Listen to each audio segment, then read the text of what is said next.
সুপ্রিয় চাকরি প্রত্যাশী বন্ধুরা, আপনাদের সবাইকে স্বাগতম জানাচ্ছি। আজকে আমরা আলোচনা করব সিভিল সার্জন কার্যালয় ফেনী এর স্বাস্থ্য সহকারী পদে 20 জুন 2025 তারিখে যে পরীক্ষা অনুষ্ঠিত হয়েছে তার সম্পূর্ণ প্রশ্ন সমাধান নিয়ে। তো পরীক্ষার প্রথমেই ছিল হচ্ছে ব্যাকরণ শব্দের ব্যুৎপত্তিগত অর্থ কী। তো ব্যাকরণ শব্দের ব্যুৎপত্তিগত অর্থ হচ্ছে বিশেষভাবে বিশ্লেষণ করা। এই প্রশ্নটা বাংলা ব্যাকরণের নবম দশম শ্রেণীর বই থেকে এসেছে। খুবই গুরুত্বপূর্ণ প্রশ্ন, আগে অনেক পরীক্ষাতে এসেছে এটা। 2 বলছে রাজা রামমোহন রায় রচিত বাংলা ব্যাকরণের নাম কি। তো এখানে কিছু ব্যাকরণের নাম দিয়েছে, তার ভিতরে রাজা রামমোহন রায় রচনা করেছিলেন হচ্ছে গৌড়ীয় ব্যাকরণ। 1833 সালে প্রথম বাংলা ব্যাকরণ বাংলা ভাষায় উনি এটা রচনা করেন। এরপরে বলছেন নিচের কোন বানানটি শুদ্ধ। তো এটা হবে হচ্ছে মুহূর্ত, ময়হস্য হয় দীর্ঘ তয়রে মুহূর্ত বানান। 4 বলছে কোন প্রকারের শব্দকে খাঁটি বাংলা শব্দ বলা হয়। খাঁটি বাংলা শব্দ হচ্ছে তদ্ভব শব্দ, মানে যেসব শব্দ তার থেকে উৎপন্ন বলা হয়, মানে তদ্ভব, সেগুলোকে আমরা বলি হচ্ছে খাঁটি বাংলা শব্দ। এটা নবম দশম শ্রেণীর ব্যাকরণ বই থেকে এসেছে প্রশ্নটা। 5 বলছে কোন শব্দটির পুরুষবাচক রূপ নেই। তো এখানে যে প্রশ্নগুলো ছিল তার মধ্যে আপনার পুরুষবাচক শব্দ সুখ, যার স্ত্রীবাচক হচ্ছে শাড়ি। তারপরে মরদ, এটা হবে হচ্ছে জেনানা। খান, এর স্ত্রীবাচক হচ্ছে খানম। কুলোটা বলতে বোঝায় যে নারী খারাপ চরিত্রের, সে তাহলে এটাই হচ্ছে নিত্য স্ত্রীবাচক শব্দ। 6 বলছে নিচের কোন পদটি বিশেষ্য নয়। এখানে 4টা পদ ছিল, যার মধ্যে আপনার হচ্ছে শয়ন, এটা হচ্ছে সর্বনাম পদ, মানে আত্মবাচক সর্বনাম। আর গীতাঞ্জলি, হিমালয়, বাংলাদেশ, এগুলো সবই হচ্ছে আপনার নামবাচক বিশেষ্য পদ। 7 বলছে কবি আল মাহমুদ রচিত কাব্যগ্রন্থ কোনটি। এটা হবে হচ্ছে সোনালী কাবিন। সোনার তরী হচ্ছে রবীন্দ্রনাথ ঠাকুরের লেখা। নিচের কোনটি মুক্তিযুদ্ধ ভিত্তিক উপন্যাস। তো এখানে 4টা উপন্যাস রয়েছে। পথের পাঁচালী হচ্ছে বিভূতিভূষণ বন্দ্যোপাধ্যায়ের লেখা একটা উপন্যাস গ্রামীণ জীবন নিয়ে। বিষাদ সিন্ধু হচ্ছে কারবালার বিয়োগান্তক কাহিনী নিয়ে মীর মশাররফ হোসেনের লেখা উপন্যাস। আর জ্যোৎস্না জননীর গল্প, এটা হুমায়ুন আহমেদের মুক্তিযুদ্ধ ভিত্তিক উপন্যাস। আর তিতাস একটি নদীর নাম, এটা হচ্ছে অদ্বৈত মল্লবর্মণের দেশভাগ, 47-এর যে দেশভাগ সেটার উপর ভিত্তি করে একটা উপন্যাস। এরপরে বলছে কবর কবিতা ও কবর নাটকের রচয়িতা কে। তো কবর কবিতা লিখেছেন হচ্ছে জসিমউদ্দিন, আর কবর নাটক ভাষা আন্দোলন ভিত্তিক যে নাটক সেটা লিখেছেন হচ্ছে মুনীর চৌধুরী। এরপরে পৃথিবী শব্দের সমর্থক নয় কোনটি। এখানে যে 4টা ছিল, যার মধ্যে হচ্ছে গগন পৃথিবী শব্দের সমর্থক নয়, এটা অর্থ হচ্ছে আকাশ। তারপরে 11 বলছে খাতক শব্দের বিপরীত শব্দ কোনটি।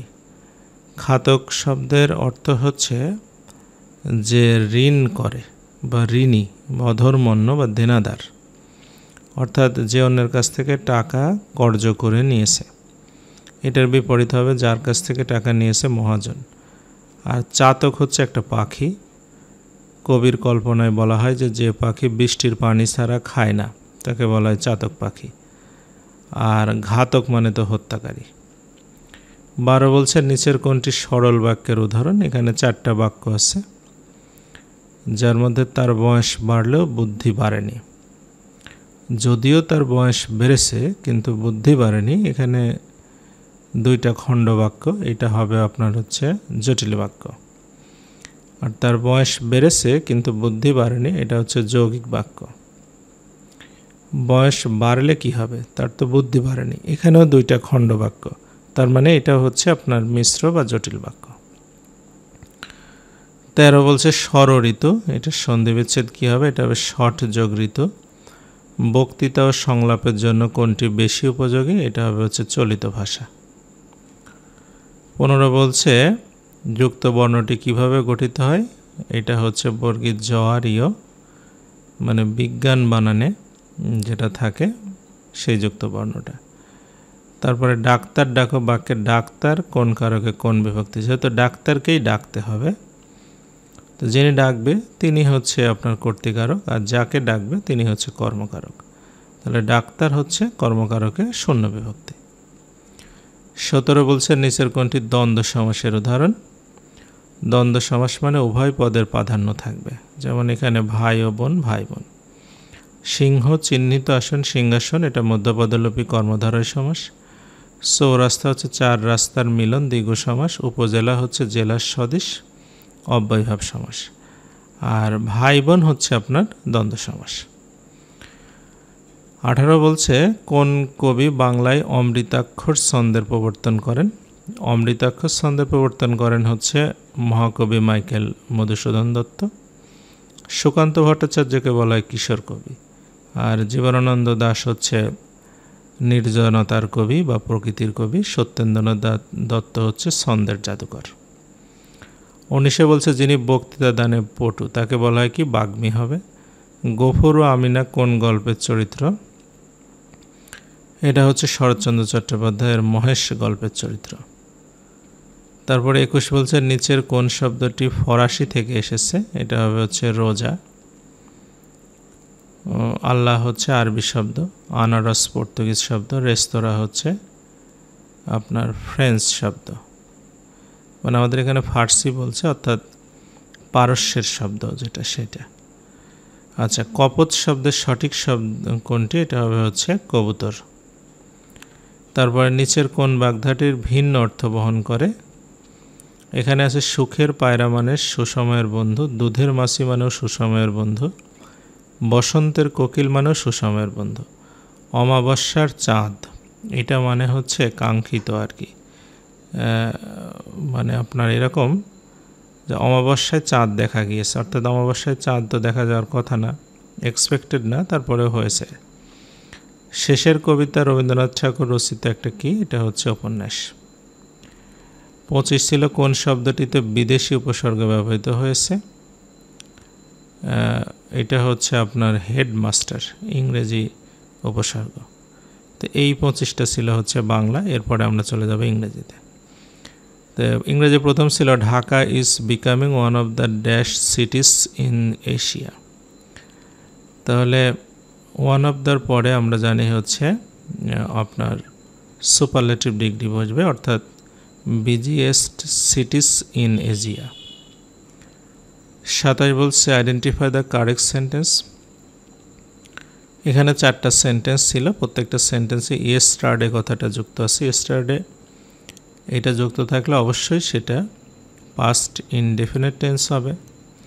তাহলে আমরা এখানে লিখতে পারি হি came home yesterday.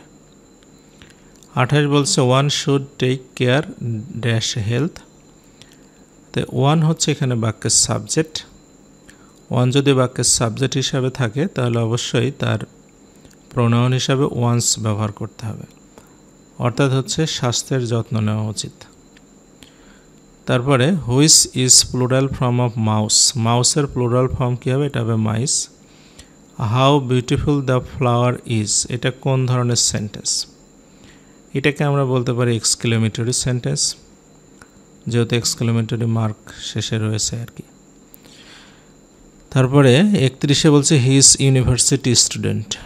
University student আর্টিকেলের প্রোনাউন্সিয়েশন অনুসারে এটার উত্তর হবে হচ্ছে a. Good is bad as white is to. Good আর ব্যাড বিপরীত, হোয়াইটটা হবে হচ্ছে black. He divided the money to children, দুইজনের মধ্যে টাকাটা ভাগ করে দেবে, সুতরাং এটা হবে হচ্ছে বিটুইন টু চিলড্রেন। 34 বলছে which word is masculine gender. এখানে অক্স হচ্ছে ম্যাসকিউলিন জেন্ডার। তারপরে which one is the singular number. এখানে যেগুলো ছিল তার মধ্যে হচ্ছে আপনার ক্রাইটেরিয়ন হচ্ছে সিঙ্গুলার, যার প্লুরাল হবে ক্রাইটেরিয়া। 36 এসে বলছে হু ডিড দিস, এটার প্যাসিভ করতে হবে, তাহলে এটা বাই হোম দিয়ে শুরু হবে, ডিড আছে তাহলে ওয়াজ, তারপরে দিস, তারপরে ভার্বের পাস্ট পার্টিসিপল ডান, অর্থাৎ by home was this done. 37 হচ্ছে the gate was opened by the peon, এই বাক্য আমাদের অ্যাক্টিভ করতে হবে, তাহলে দ্য পিয়ন সামনে আসবে, এটা পাস্ট টেন্স, তাহলে ওপেনড হবে, তারপরে দ্য গেট হবে, অর্থাৎ ক নম্বর হচ্ছে উত্তর। 38 হচ্ছে ডোন্ট লাভ অ্যাট পোর, কোন ধরনের সেন্টেন্স? এটা হচ্ছে ইম্পারেটিভ সেন্টেন্স, কোনো কিছু আদেশ নিষেধ এগুলো বোঝাতে ভার্ব দিয়ে যদি শুরু হয় তাহলে আমরা সেটাকে ইম্পারেটিভ সেন্টেন্স বলি, অর্থাৎ গরিব মানুষকে উপহাস করিও না।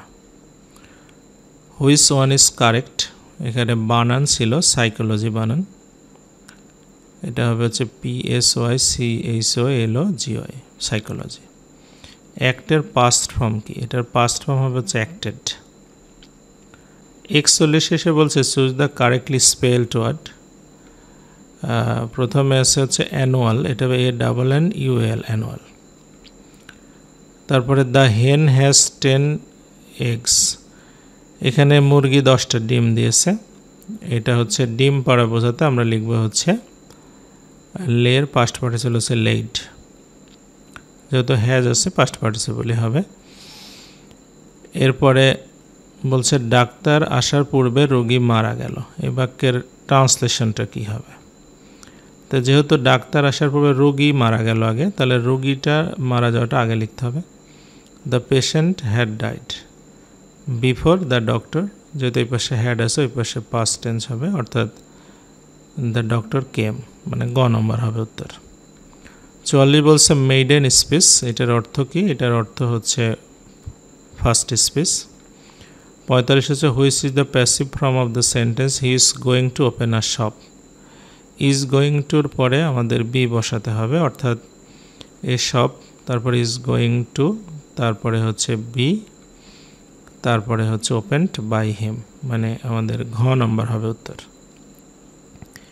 46 বলছে he said to me regular exercise is good for health, তাহলে এটাকে আমরা হচ্ছে ন্যারেশন যদি চেঞ্জ করি তাহলে হি টোল্ড মি, যেহেতু এটা হচ্ছে আপনার সত্য কথা, regular exercise is good for health, তাহলে এটা আর চেঞ্জ করা লাগবে না, তাহলে he told me that regular exercise is good for health হবে। 47 বলছে he said to me may আল্লাহ ব্লেস ইউ, এখানে যেহেতু সে আমাকে উইশ করতেছে তাহলে এটা হবে হচ্ছে he wished that Allah might bless him. আচ্ছা, এরপরে আসি হচ্ছে 48 বলছে which one is correct sentence, তো এইটা হচ্ছে নেভার টেল এ লাই হবে, মানে মিথ্যা কথা বলিও না। 49 বলছে নোবডি বিলিভস এ লায়ার, এটাকে ইন্টারোগেটিভ করতে হবে, তাহলে নোবডি থাকলে অবশ্যই হু দিয়ে শুরু হবে, তাহলে হু বিলিভস এ লায়ার হবে। আচ্ছা, 50 which one is correct, secretariat বানান ছিল, এটা হবে SECRETARIAT সেক্রেটারিয়েট।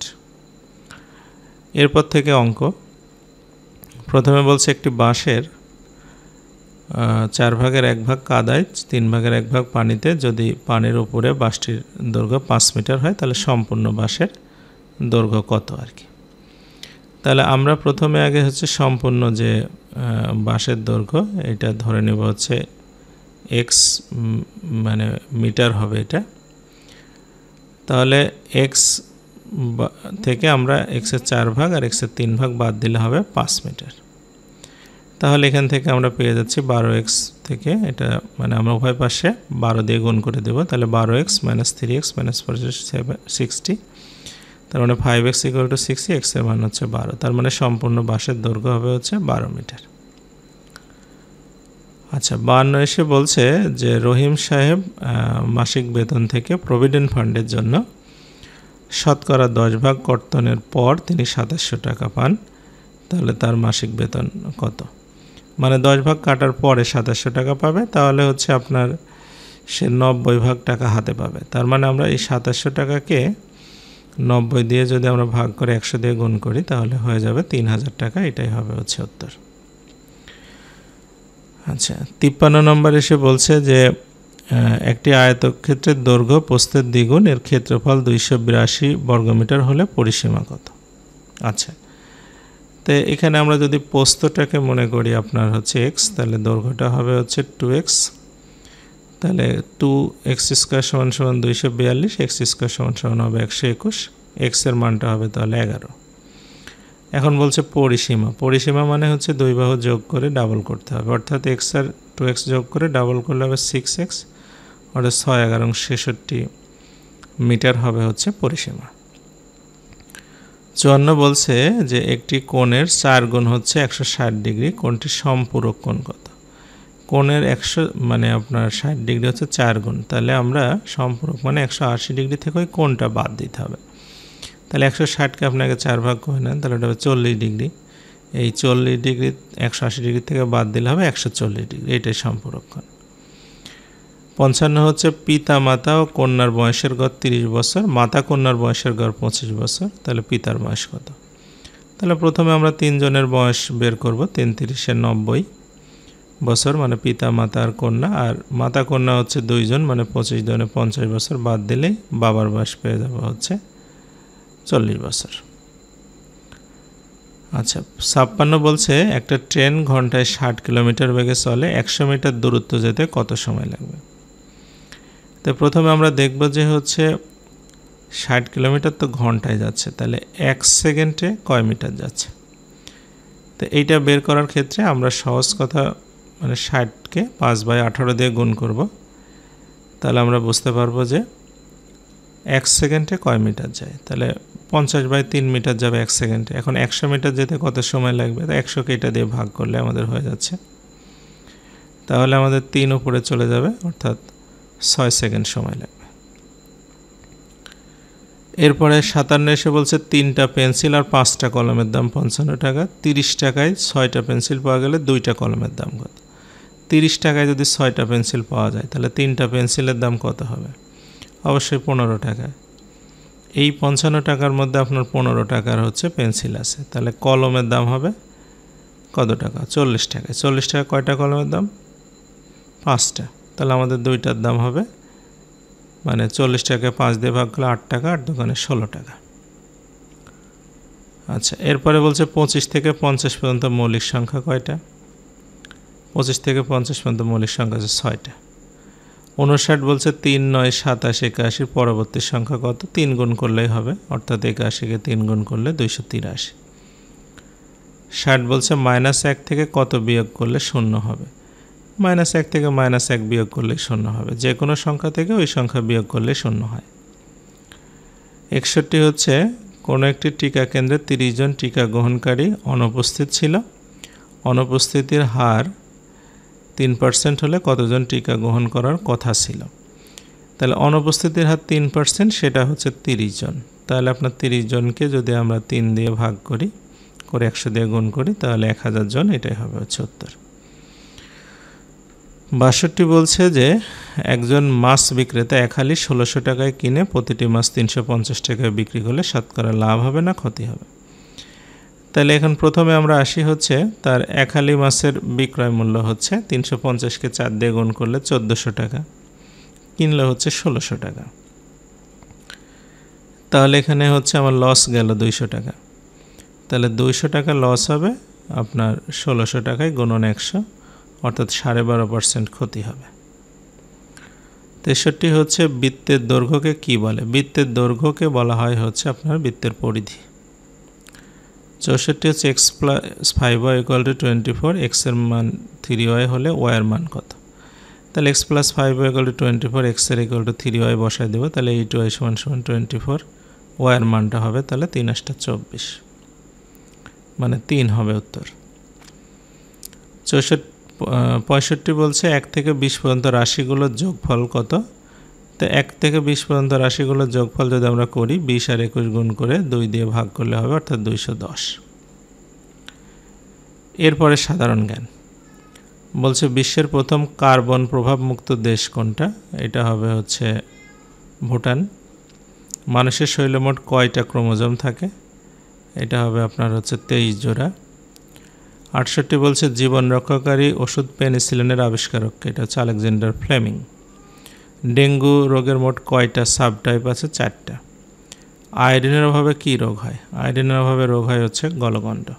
রাতকানা রোগ ভিটামিন এ, রিকেটস হচ্ছে আপনার ভিটামিন ডি এর অভাবে। থ্যালাসেমিয়া হয় আপনার রক্ত যদি প্রডিউস না হয়, বোন মেরু মানে সমস্যা থাকলে। 71 বলছে 15 থেকে 45 বছর নারীদের প্রদত্ত টিকার নাম কি? এটা হবে টিটি টিকা। কোন ভিটামিনে রক্ত জমাট বাঁধতে সাহায্য করে? এটা হবে ভিটামিন কে, যেটা এখানে অপশনে নাই। হৃদরোগের চিকিৎসককে কি বলা হয়? এটা হবে হচ্ছে কার্ডিওলজিস্ট। নেফ্রোলজিস্ট হচ্ছে আপনার কিডনির চিকিৎসা, নিউরোলজিস্ট হচ্ছে নার্ভের চিকিৎসা করে, আর ইউরোলজিস্ট হচ্ছে আপনার মূত্রথলি চিকিৎসার জন্য ডক্টর। আচ্ছা, বিশ্ব স্বাস্থ্য দিবস কত তারিখে পালন করা হয়? এটা 7 এপ্রিল। কোনটি পানিবাহিত রোগ? এখানে যেগুলো আছে যার মধ্যে হেপাটাইটিসটা হচ্ছে পানিবাহিত, ম্যালেরিয়া তো মশার কামড়ে হয়। কোন জলরাশি ভূমধ্যসাগরকে আটলান্টিক মহাসাগরের সাথে কানেক্ট করেছে? এটা হচ্ছে জিব্রাল্টার প্রণালী। তারপরে লাওয়াসারা জাতীয় উদ্যান কোথায়? এটা হচ্ছে মৌলভীবাজার। মুঘল সাম্রাজ্যের প্রতিষ্ঠাতাকে? মুঘল সাম্রাজ্যের প্রতিষ্ঠাতা হচ্ছে জহিরুদ্দিন মোহাম্মদ বাবর। 79 হচ্ছে মুক্তিযুদ্ধের সময় ফেনী কত নম্বর সেক্টরে ছিল? এটা 2 নম্বর সেক্টরে। উঁচু পর্বত আরোহণে কিসের সমস্যায় পড়তে হয়? পাহাড়ে উঠলে প্রধান সমস্যা যেটা হয়, বায়ুর চাপ কমে যায়। এই জন্য দেখা যাচ্ছে যে শরীরের ভিতর থেকে একটা প্রেশার ফিল হয়। তো এই 80টা প্রশ্ন এসেছিল, এমসিকিউ পরীক্ষা হয়েছে। তো যাই হোক, আপনারা এতক্ষণ ধৈর্য ধরে সাথে থাকার জন্য আপনাদের ধন্যবাদ। পরবর্তী ভিডিওতে আপনাদের সাথে পাবো এবং আমাদের ফেসবুক পেজ গ্রুপে আপনারা চাইলে আমাদের সঙ্গে থাকতে পারেন। যাই হোক, আবারও ধন্যবাদ জানিয়ে শেষ করছি।